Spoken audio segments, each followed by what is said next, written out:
1300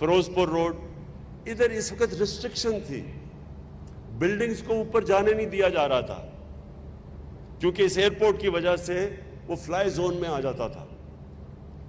تو جب یہ ایئرپورٹ ڈی نوٹیفائی ہوگا تو یہ سارے علاقوں میں، اور یہ سینٹرز ہیں ہمارے، یہ کمرشل سینٹرز ہیں، مین بولاوارڈ، فیروز پور روڈ، سارا گلبرگ، یہ اکنامک ہب بن سکتا ہے کیونکہ یہ پھر اوپر جا سکیں گے. تو اس سے دو فائدے ہوں گے.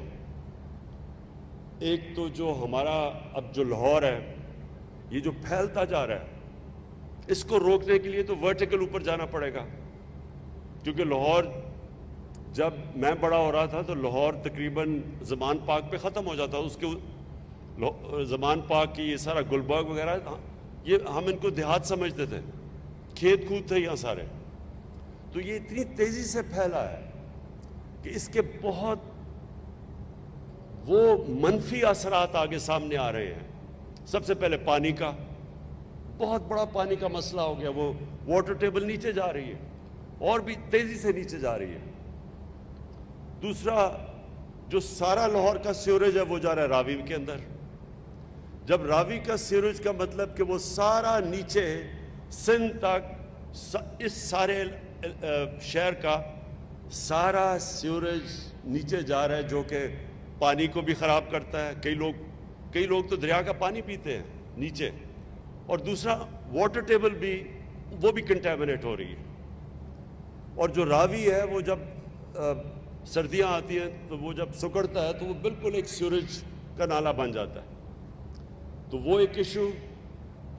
اور جتنا آپ کا شہر پھیلتا جاتا ہے اس کو آپ فیسلٹیز ہی نہیں دے سکتے، نہ آپ ان کو سیوریج سسٹم دے سکتے ہیں، نہ پانی دے سکتے ہیں، اور جو بھی آپ امینٹیز دیتے ہیں ان کا خرچہ بڑھتا جاتا ہے. اس لیے دنیا میں ماڈرن سٹیز اوپر جاتی ہیں. اور پھر یہ جب والٹن ایئرپورٹ ڈی نوٹیفائی ہوگا تو یہ سارے علاقوں کو جب اجازت یہ کمرشل سے اوپر جانے کا، تو جو انہوں نے ایسٹیمیٹ کیا ہے، اور عمران میں یہ چاہوں گا کہ آپ یہ میڈیا کو بریک ڈاؤن دیں، یہ ایسٹیمیٹ کرتے ہیں کہ اس کا کمرشل ویلیو جو ہماری ویلتھ جنریٹ ہوگی وہ 6,000 ارب روپے ہو گئے. 6,000 ارب روپیہ. کیونکہ مجھے لگتا ہے یہ سامنے میرے خیال میں آپ لیٹ نائٹ سب نے کی ہوئی ہے کیونکہ سوئے ہوئے ہو آپ سب، کوئی تالیوں کی آواز نہیں آئی کہ 6,000 ارب روپیہ جنریٹ ہوگا یہاں. علیم خان، آپ کو تو خیر خاص پتہ چلنا چاہیے نا ان چیزوں کا، کیونکہ آپ تو ہیں اس بزنس میں. دیکھیں، یہ اس کا جو آپ کاسٹ، ایک یہ جو ہم والٹن کا پروجیکٹ شروع کر رہے ہیں، دوسرا جو راوی سٹی ہے، یہ جو دو پروجیکٹس ہیں، یہ پنجاب کو، یہ پاکستان کو، یہ سارے پاکستان میں ویلتھ کریٹ کریں گے، ریونیو جنریٹ کریں گے. اور ویسے بھی یہ جو ایئرپورٹ کبھی شہر کے بیچ میں نہیں ہوتا. یہ بڑا 3-4 کریش ہوئے ہیں پچھلے چند سالوں کے اندر، جب ایئرپورٹ اور فلائنگ کلب شہر کے اندر نہیں ہوتا. ان کے لیے ہم نے ایک اور جگہ دے دی ہے اور اس پہ انشاءاللہ بھی کنسٹرکشن شروع ہو جائے گی تاکہ یہ آلٹرنیٹ شہر سے باہر چلا جائے، اور اس کو پھر ہم پوری طرح ایک کمرشل سینٹر بنائیں.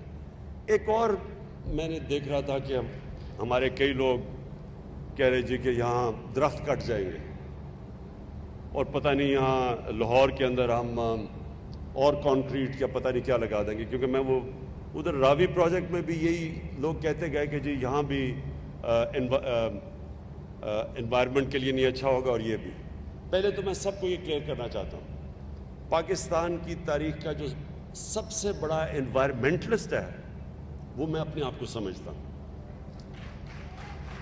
کسی نے آج تک پاکستان کی تاریخ میں سوچا نہیں تھا درخت لگانے کا، کسی نے نہیں سوچا، بلکہ سارے پاکستان کے بڑے بڑے جنگل ختم ہو گئے.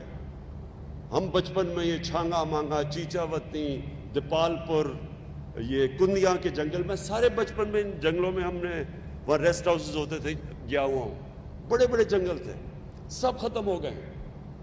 جنگلوں کی زمینوں کے اوپر قبضے ہو گئے ہیں. تو پہلی دفعہ پاکستان کی تاریخ میں کسی نے سوچا تھا درخت لگانے کا، وہ ہم نے خیبر پختونخوا میں جو 1 ارب درخت لگائے تھے جو انٹرنیشنلی اکنالجڈ ہیں. تو یہ سب سے پہلے مطمئن ہو جاؤ کہ کوئی درخت نہیں کٹ رہا، یہاں کوئی درخت نہیں کٹ رہا. اور اگر کوئی بھی درخت ہمیں ہٹانا پڑا تو ہمارے پاس اب اکوپمنٹ ہے، اس کو ریلوکیٹ کر دیں گے. لیکن جو اس کے بدلے جو ابھی انہوں نے آپ کو بتایا اربن فارسٹری، جو کہ ہم پورے یہاں درخت اگا رہے ہیں اور جو ساری ماڈرن ٹیکنالوجیز لے کے آ رہے ہیں، جو اب نئی درخت اگانے کی اربن فارسٹری کی ٹیکنالوجیز ہیں، وہ ساری یہاں یوز ہوں گی. جو یہ بلڈنگز بھی بنیں گی، یہ سب جو لیٹسٹ آج جو عمران امین نے جلدی میں اپنی پریزنٹیشن میں کہا، جو اب دنیا کے اندر جو نئی بلڈنگز بن رہی ہیں ساری، ان سب میں سسٹینیبل جو ان کی انرجی کنزرویشن، یہ سب نئی چیزیں جو آ گئی ہیں، انشاءاللہ وہ ادھر بھی کریں گے اور راوی سٹی میں بھی کریں گے، جو دونوں ہمارے بڑے پروجیکٹس ہیں. اور اس کا پھر ایک اور بہت بڑا جو فائدہ، جو ہمارا دوسرا مسئلہ ہے کرنٹ اکاؤنٹ کا، کہ جیسی ہماری اکانومی اوپر اٹھنے لگتی ہے، ہمارے پاس فورن ریزروز جو ہمارے ہیں وہ کم ہونے شروع ہو جاتے ہیں، روپے پہ پریشر پڑ جاتا ہے، کیونکہ امپورٹس بڑھ جاتی ہیں. اور جب امپورٹس بڑھتی ہیں تو پھر کرنٹ اکاؤنٹ، یعنی ہمارے جو ڈالرز ملک میں جو آ رہے ہوتے ہیں وہ کم ہوتے ہیں اور ملک سے باہر زیادہ ڈالرز جا رہے ہوتے ہیں. ہم نے ابھی تک پچھلے 5-6 مہینے میں بڑی دیر کے بعد پاکستان کا جو کرنٹ اکاؤنٹ ہے وہ سرپلس میں رہا ہے. سوائے پچھلے 6 مہینے ہمارا کرنٹ اکاؤنٹ سرپلس میں رہا ہے. تو جب ہمیں سب سے بڑا ڈیفیسٹ ملا تھا جب ہماری گورنمنٹ آئی تھی $20 ارب کے، تو یہ جو پروجیکٹ ہے اس کی وجہ سے ڈالرز آئیں گے پاکستان میں. میں بار بار لوگوں کو کہتا ہوں کہ ہمارا جو سب سے بڑا اثاثہ ہے وہ ہمارے اوورسیز پاکستانی ہیں. اور اوورسیز پاکستانی اب جب بھی کوئی ہاؤسنگ سوسائٹیز بنتی ہیں، علیم خان کو پتا ہوگا اس میں بہت بڑی انویسٹمنٹ اوورسیز پاکستانی کرتے ہیں، کیونکہ وہ بدقسمتی سے ہم نے ابھی تک وہ سسٹم نہیں بنایا کہ وہ ہمارے لیے انڈسٹری میں اور چیزوں میں انویسٹ کریں، وہ کرتے ہیں پراپرٹی میں صرف. تو یہ جو بڑا میگا پروجیکٹ ہے یہ راوی سٹی کا، اور یہ جو والٹن کا ہمارا پروجیکٹ ہے، اس کے اندر بہت زیادہ انٹرسٹ اوورسیز پاکستانی کا ہے. اور اس کا مطلب کہ باہر سے ہمارے پاس پیسہ آئے گا، اور جیسے جیسے ہمارا ملک اب اوپر جا رہا ہے، ہماری ٹیکسٹائل ایکسپورٹس بڑھتی جا رہی ہیں، ہماری اس وقت نئی فیکٹریاں بن رہی ہیں، تو جو مشین امپورٹ کرتے ہیں اس سے پریشر پڑ رہا ہے ہمارے فورن ایکسچینج ریزرو سے. اس لیے بھی یہ پروجیکٹ بڑا امپورٹنٹ ہے، کیونکہ اس کی وجہ سے ڈالرز آئیں گے اور ہمارا پھر جو ہمارے روپے پہ پریشر انشاءاللہ نہیں پڑے گا. میں جو عثمان بزار نے ابھی باتیں کی اس میں صرف ایک اور چیز ٹچ کرنا چاہتا ہوں. جو ہم ایک نیا پاکستان پروجیکٹ ہے ہمارا گھروں کا، افورڈیبل ہاؤسنگ کا. پہلی دفعہ پاکستان کی تاریخ میں کوشش کی جا رہی ہے کہ تنخواہ دار طبقہ، مزدور طبقہ، جن کے پاس پیسے نہیں ہے، کیش نہیں ہے گھر بنانے کا، وہ ان کے لیے آج تک وہ بس خواب ہی دیکھتے رہتے تھے کہ ہمارے پاس بھی گھر ہو. تو یہ پہلی دفعہ پاکستان میں کوشش کی جا رہی ہے. اس میں ہم نے بینکس کو انوالو کیا ہے. اس میں ہم نے بڑی مشکلوں سے جو ایک قانون تھا فورکلوزر لا، وہ پتہ نہیں کتنی دیر سے پھنسا ہوا تھا، وہ قانون آج پاکستان میں فورکلوزر لا کا قانون آیا. اس لیے بینکس بھی اب اس میں آ چکے ہیں، اور ہم پوری کوشش کر رہے ہیں کہ آپ بینکس کو انکریج کریں، کیونکہ ان کو اب تک عادت نہیں تھی کہ چھوٹے لوگوں کو قرضے دینے کی. بینکوں کو کوئی عادت نہیں تھی. ہماری ایک اخوت جو NGO ہے وہ تو دیتے قرضے بیچارے لوگوں کو، اور ہم نے ان کو بھی فنڈ کیا ہوا ہے 5 ارب کہ وہ بھی جو لوگ بالکل ہی نچلا طبقہ ہے ان کی مدد کرتے ہیں قرضے دینے میں، مائکرو فائنانس میں. لیکن جو بینکس ہیں یہ پہلی دفعہ پاکستان میں مورگیج فائنینسنگ کے اندر آئے ہیں، اور اس میں گورنمنٹ نے بھی ان کے ساتھ مل کے ان کو انسینٹیوز بھی دیے ہیں. اور آگے بھی مسلسل ان سے میں خود میٹنگز کرتا ہوں. یہ ہم پہلی دفعہ جو انہوں نے ابھی فلیٹس اناؤنس کیے 50,000 میرے خیال میں فلیٹس اناؤنس انہوں نے جو کیے ہیں, یہ سارا ہمارا نیا ہاؤسنگ پروجیکٹ کے تحت ان کو فائنینسنگ کی جائے گی. اور اس مقصد یہ ہے کہ وہ لوگ جو آج تک کبھی بھی جن کے پاس کیش نہیں تھا گھر خریدنے کے لیے, ان کے پاس یہ مارگیج فائنینسنگ ہو, تاکہ وہ جو قسطیں دیتے تھے جو کرائے پہ ہر مہینہ پیسہ خرچ کرتے تھے, اسی کرائے کے اوپر وہ قسطیں دے دیں بینکس کو, اور ان کو اپنا گھر ان کو مل جائے گا. اور انشاءاللہ یہ جو ہمارا سال ہے, اب تک تو یہ پورا سٹرکچر ہی تیار ہو رہا تھا اس کے لیے, نیا پاکستان ہاؤسنگ کے لیے, اور پرابلم مشکل قانون چینج کرنے پڑے, رولز ریگولیشنز چینج کرنے پڑے, ایف بی آر کے ساتھ بیٹھ کے ٹیکسز کم کرنے پڑے. یہ سارا پروسیس کافی ٹائم لگا ہے, لیکن اب انشاءاللہ ہم تیار ہیں کہ یہ پورا لانچ کریں اپنی جو افورڈیبل ہاؤسنگ, جو کبھی بھی پاکستان میں پہلے کسی نے نہیں کیا. اور آخر میں خاص طور پہ آپ کو چیف منسٹر صاحب, میں آپ کو مبارک دیتا ہوں. یہ جو بڑی ریکارڈ ٹائم کے اوپر ہم نے یہ سب کچھ تیاری کی ہے اس بڑے پروجیکٹ کے لیے, اور یہ ایسا پروجیکٹ ہے کہ جو بڑی جلدی لوگوں کو اب نظر آئے گا ٹیک آف کرتے ہوئے. اس میں بہت انٹرسٹ ہے, اس میں بڑے لوگ بڑے بلڈرز انٹرسٹڈ ہیں اس وقت. اور جیسے ہی جب آپ دیکھیں گے لاہور کے لوگوں کو نظر آئے گا کہ یہ ایک ماڈرن سٹی کی طرف اب لاہور جائے گا. میں نے تو شروع سے دبئی میں جب جاتا تھا تو چھوٹا سا دبئی شہر تھا, اور اس کو اتنا بڑا دیکھا تو اس کے پیچھے پیسے سے زیادہ ایک ویژن تھی. انہوں نے سوچا کہ دبئی کو کیسے ایک ماڈرن سٹی بنائیں گے, اور ہمارے سامنے وہ ہر سال چینج ہوتا گیا دبئی.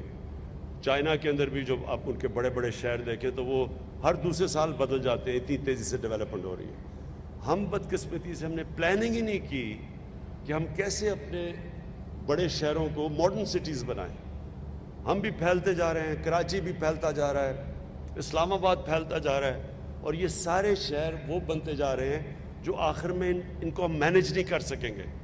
اس لیے یہ بڑا امپورٹنٹ تھا کہ یہ ایک راوی سٹی پہلے اس کو بنایا جائے, وہ بھی لاہور کو بچائے گی, اور یہ پھر ایک لاہور کا بزنس ہب بنے, یہ جو ہمارا آج ہم نے پروجیکٹ لانچ کیا. بہت بہت شکریہ.